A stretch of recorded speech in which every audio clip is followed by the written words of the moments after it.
This is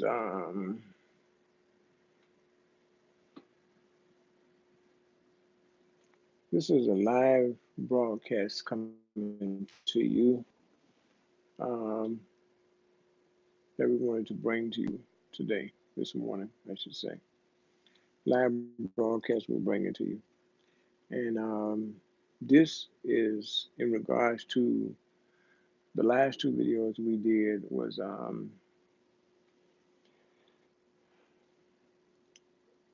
simply raising the question why there were so many black girls and women that are missing at this particular time. And so this is an extension of those two videos. I'm Brother Jamal. Um, Before we get into a little discussion for those who can catch us live, maybe catching us live on the YouTube channel, um, these broadcasts simply to get, I guess, to inform and educate and organize people at the same time about why is there such a large number of black women and black young girls who are missing at this particular time as we speak. But before we do that, um, this these broadcasts that we do, I always like to let you know that here in Des Moines, Iowa, we were privileged and honored to have a low power 10-watt education radio station. We had it for about 20 years. And so since that time, I think like the late 90s, we lost the license. There is still an existing station here in Des Moines now, but not like the one that we had. We had a low power 10-watt education radio station. We was on the air for 24 hours. We had about 60, 65 volunteers, and we had an extensive training program for the youth. The youth were able to come in, be trained how to make up public service announcements, how to do the weather, how to do just reading the news, just the whole works. And then after they finished that that process, they were able to get their own DJ show on the radio. And most of the young people was excited about having a DJ show on the radio and everyone, getting a chance to hear them, do their thing. So that was kind of a payoff for us. So what we decided to do was extend the YouTube channel and videos that we do just like based on the radio show, same topics, same subjects, same kind of things that we talked about. I had the privilege of hosting a international, we call it the International Final Call Hour, which is on Saturday. I had the privilege of hosting that with Sister Hada Shah Miran. Myself and Sister Holly Shaw, we worked on community things for over 20 some years here in Des Moines, Iowa. And I had the privilege and honor to work with her on so many occasions, so many things. The founders of radio station KUCB, I had the honor and the privilege of getting a chance to work with Ms. Joanne Cheatham and Brother Charles Knox, who was our legal consultant for radio station KUCB. We all worked together for about 20 some years, and that was dynamic and it was exciting, it was motivating, and all of that. So, what we decided to do was continue to keep radio station KUCB going. Our motto was then, and it still is today, communicate, to educate, and organize, and truth is the wealth of freedom. So, as we were saying, the last two videos we talked about, we simply raised the question why there are so many black girls and women missing. Part one and part two we did in the last two segments of this broadcast. So today, I wanted to just kind of continue that discussion. I was telling some brothers last evening that we were kind of talking um, at the mosque, and they was asking me a question, why this is not in the national news. I said, well, this is not going to make national news and national headlines.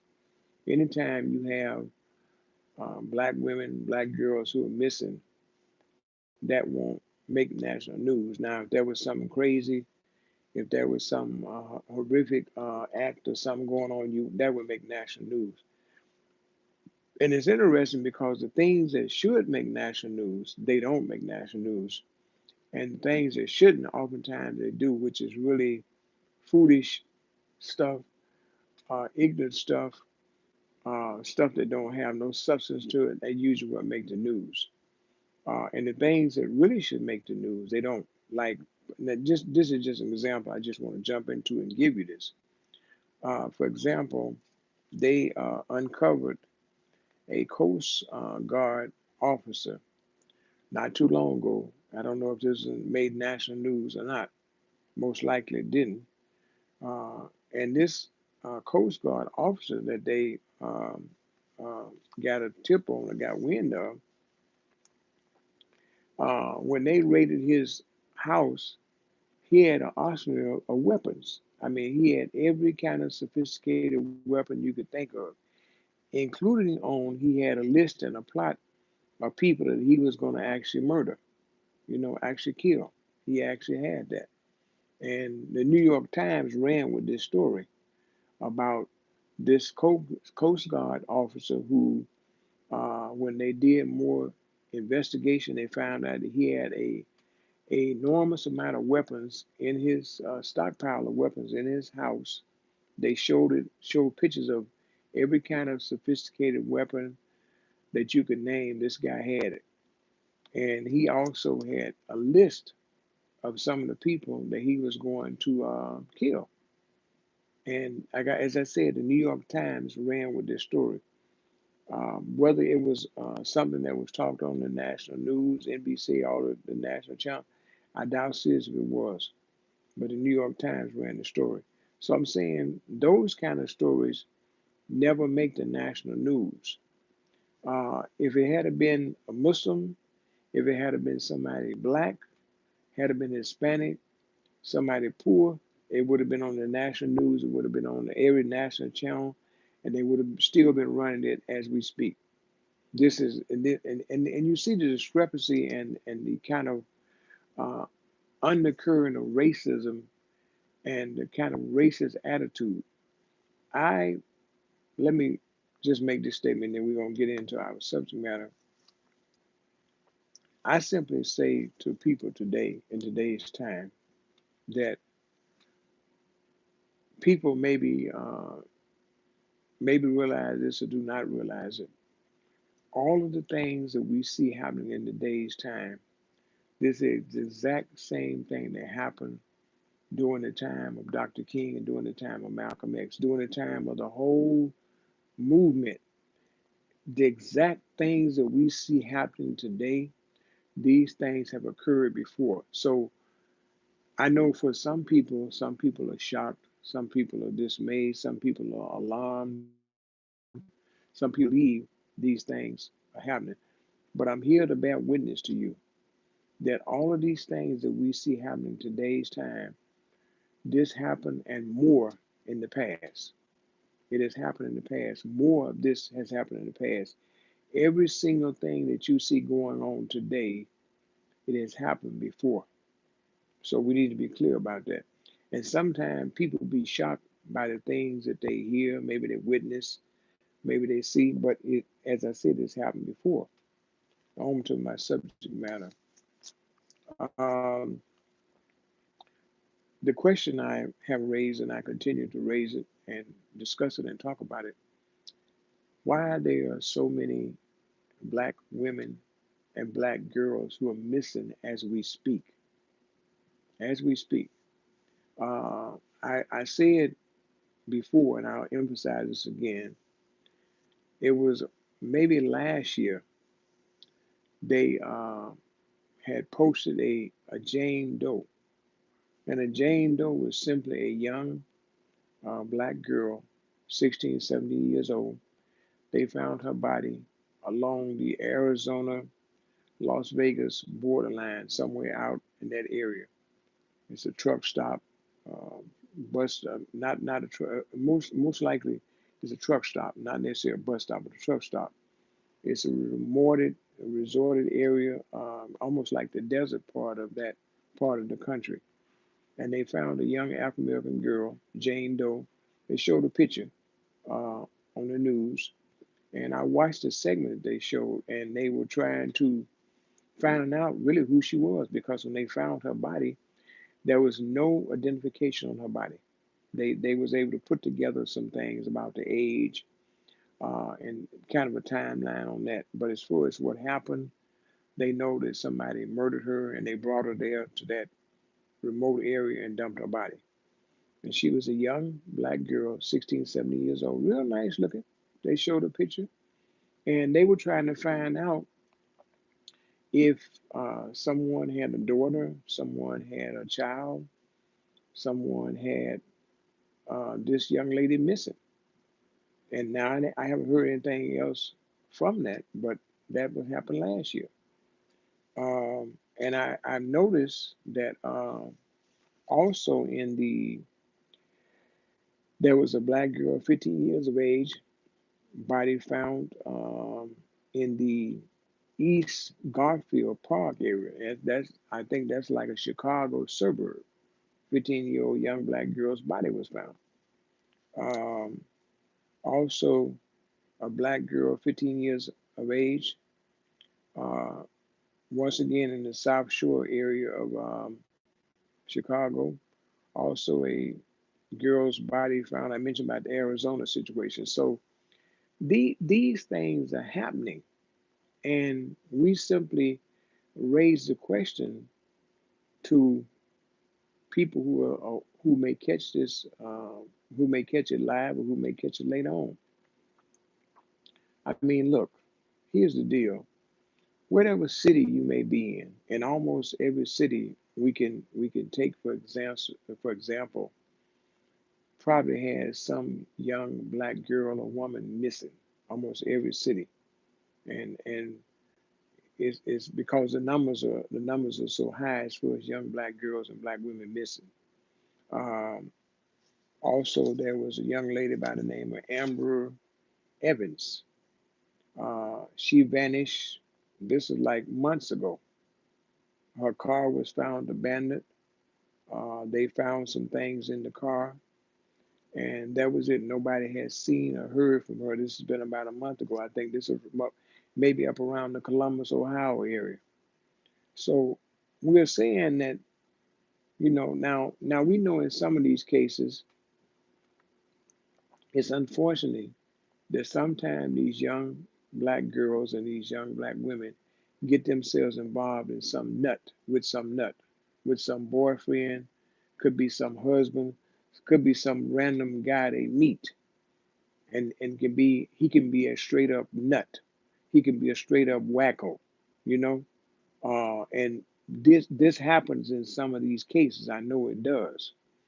Uh, but one of the things that they try to put off too in some of these cases, they always will go to this notion that somehow these black girls and black women they committed suicide. You know, this is one of the things that always come up. I'm not ruling it out in some cases it might be, but in all these black women and black girls missing and some found dead, don't tell me has to do nothing with suicide because that's not the case in all these situations. But they quickly to say that they committed suicide, they took their life. This would be the first thing they'll say. Also, we have to understand that this could also be connected to the harvesting of body parts. When you think about it, when these black women are found dead, are found murdered, or they go missing, and when they if they ever find them, alhamdulillah, that's a blessing if they find them. But if not, then think about the enormous amount of body parts that you have from these large number of black women and black girls who are missing, sometime found dead. Think of the body parts. On the black market, the body parts are big time money. Think about the sex trafficking that's going on in as we speak. There's big time sex trafficking that's going on as we speak almost across this country. It's going on. Some of these girls may disappear and they could be then got snatched up into a sex trafficking ring. Could be put in something like that. Could be grabbed to do something like that. See, all this kind of stuff. And this is why we say to family members, to mothers, to fathers, to aunts, to uncles, it's no time to be letting your girl or your daughter or some black woman walk in some unknown, some location, some area where you know that there's things that go on, where you know it's not a good area, it's not a safe area. You know, walking at nighttime by yourself, going to places by yourself. You know, those things we have to continue to talk and promote in our community. And really, this is something that really should be going on across the board in our community. All the religious institutions that we have in our community. This is something that you should be talking about. You know, I mean, it's one thing to preach a sermon on Sunday, to preach fire and brimstone. Why you can't include this in your preaching? If you had to give a sermon on Sunday, why your sermon couldn't be about the enormous amount of black women and black girls who are missing? Why this couldn't be a subject matter? Why it couldn't be something that's talked about? And I'm saying in every institution, religious institution that we have in our community, this is something that they should be addressing, they should be talking about. And talking to young women and talking to young girls about this. You know, this is something that needs to be deeply, deeply talked about and discussed because it's happening, it's going down as we speak. As I said once again, there was a warehouse uh, some time ago that was located on the outskirts of Chicago, like the suburbs of Chicago, a warehouse that was discovered. And when they went in, they found all of these boxes that was already packed and sealed.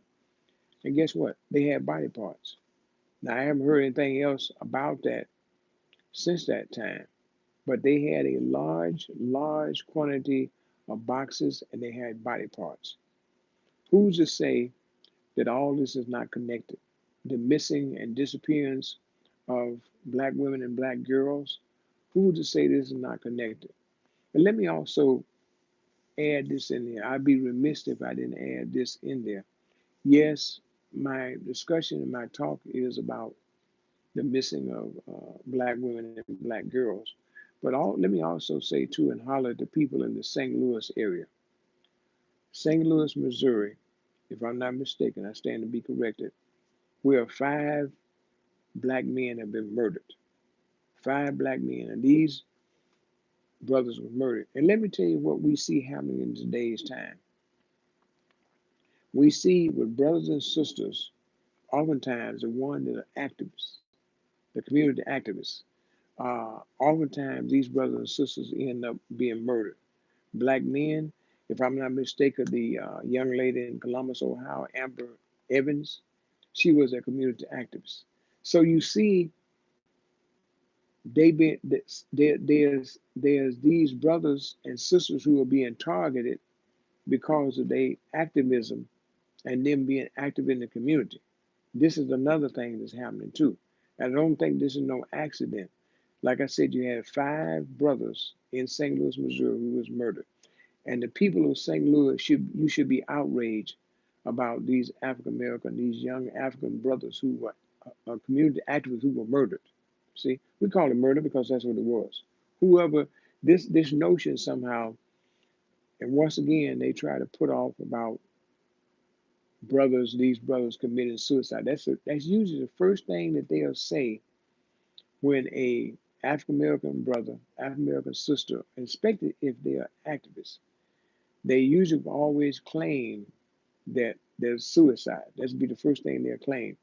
And that's to try to discredit and disfame that brother or sister's character by saying that, by throwing that out there. Even if it's not true, to throw something out there, you can defame that person's character.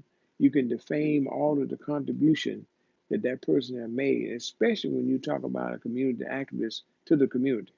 So once again, I'm saying to the people in St. Louis, Missouri, you brothers and sisters down there should be outraged about those 5 brothers who were murdered. We call it murder because that's what it is. But I had to mention that because I don't want to go at not picking up on that and talking about that. In St. Louis, Missouri, where 5 black men have been murdered. And we don't buy this notion somehow that they committed suicide, just like they murdered Michael Brown in St. Louis. We believe that these brothers were murdered, maybe not in that fashion, but in some area they were murdered. We do not buy this idea of suicide, which the authorities always try to give us and try to tell the community that. See, because most of the times they don't want people to dig and investigate and inquire about what happened. They figure if they throw suicide out there, it's kind of like it make it seem like it's a done deal. Well, we don't accept that. We do not accept that at all. And just like in cases with these black women and these black girls, we don't buy this idea that these sisters committed suicide. You know, whenever they murder someone, the authorities, mainly the police departments, FBI, whoever they may be, law enforcement, they're always going to go to a suicide or come up some kind of way to defame the person's character by saying they committed suicide, even though they were community activists, they were this, they were that. They try to defame that person's character by throwing in the suicide. And as I said, we don't buy it.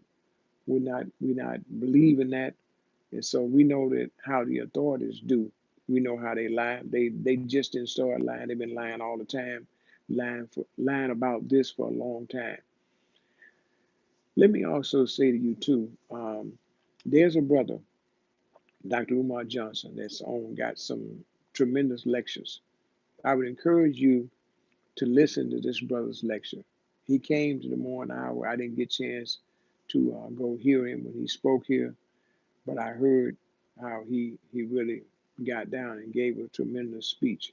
Dr. Umar Johnson, he has a number of lectures on YouTube. Check him out because his stuff is sound on what he's saying. The other brother, I would say, may Allah be pleased with him and his work, was our brother Dick Gregory. These 2 brothers, the things that they talk about, the things that they expound upon, the insight and the wisdom and the knowledge they expound upon, you need to listen to them and check them out because they are right on target, right on task with what they're saying. And so, oftentimes we can't imagine. I don't know what it is we can't imagine.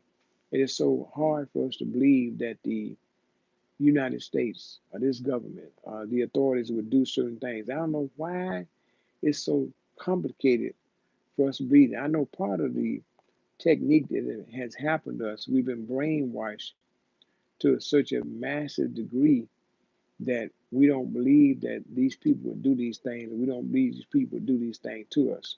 And that's a brainwashing technique that psychological brainwashing they have really put seriously on our minds. And so we have to try to break that. We have to try to break the shackles. We have to try to break this brainwashing that's been put on us.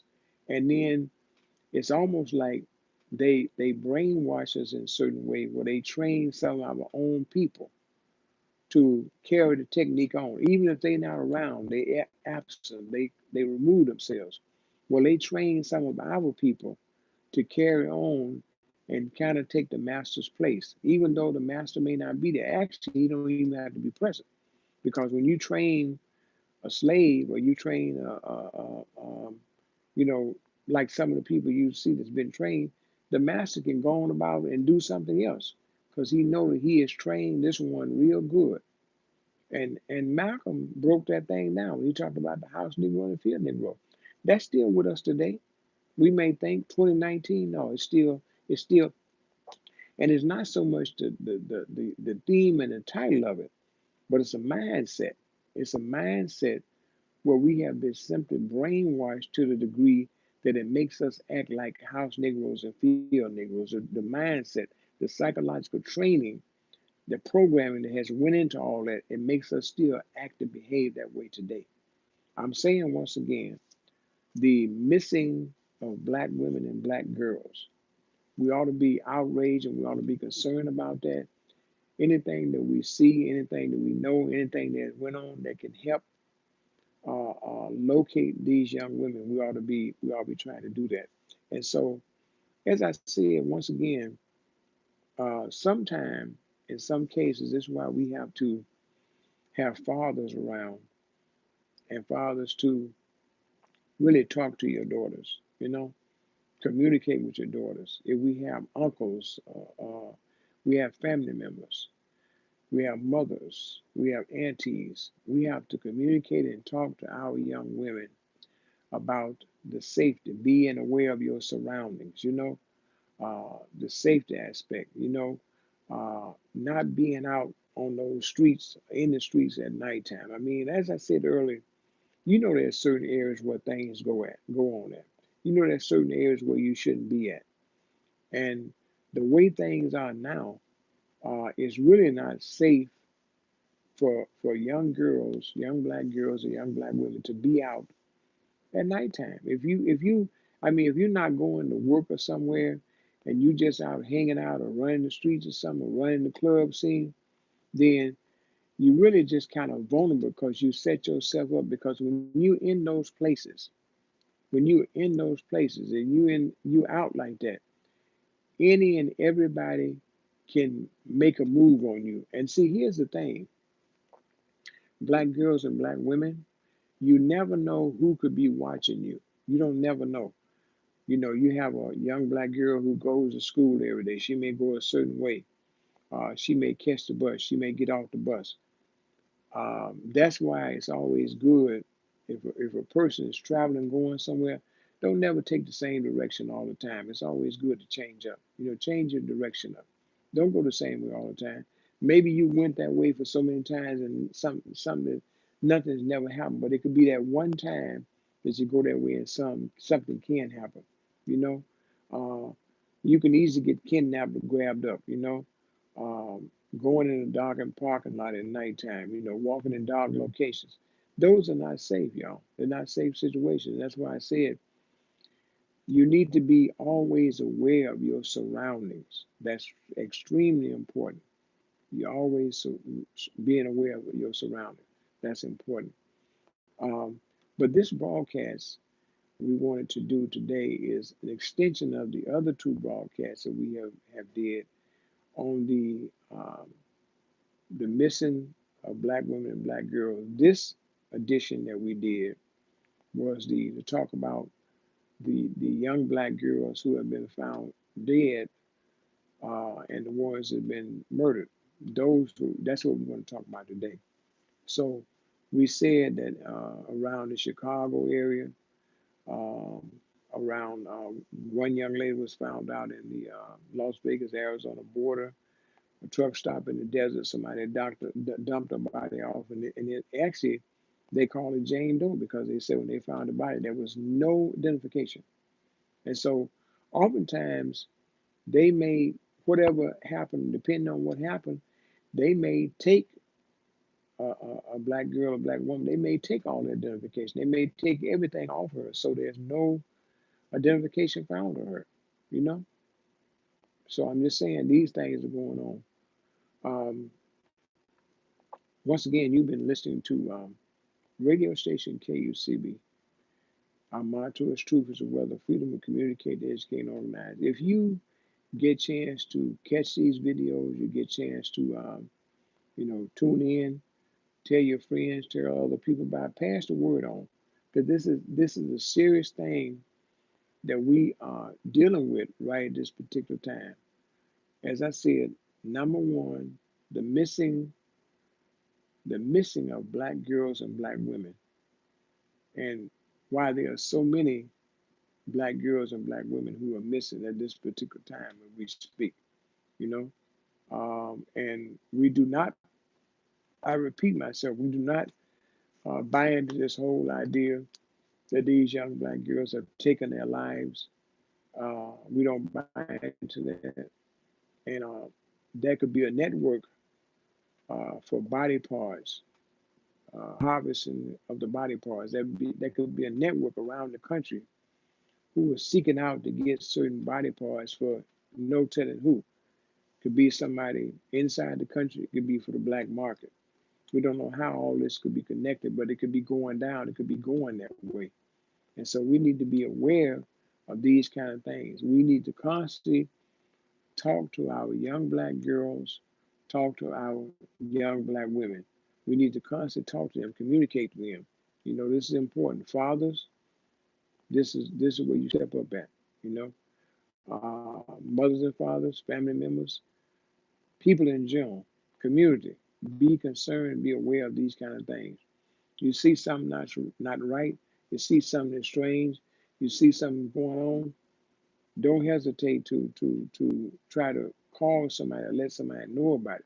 You know, don't think it's not important. And we always should be concerned about the missing of black women and black girls because it has something to do with all of us. You see, it could happen to any of us, any of our family members, daughters, girls, you know, young women. It could happen to any of us anytime. So don't think that we're exempt from it. And yes, we should be concerned about it because it affects all of us. So once again, you've been listening to a broadcast right here and radio station KUCB.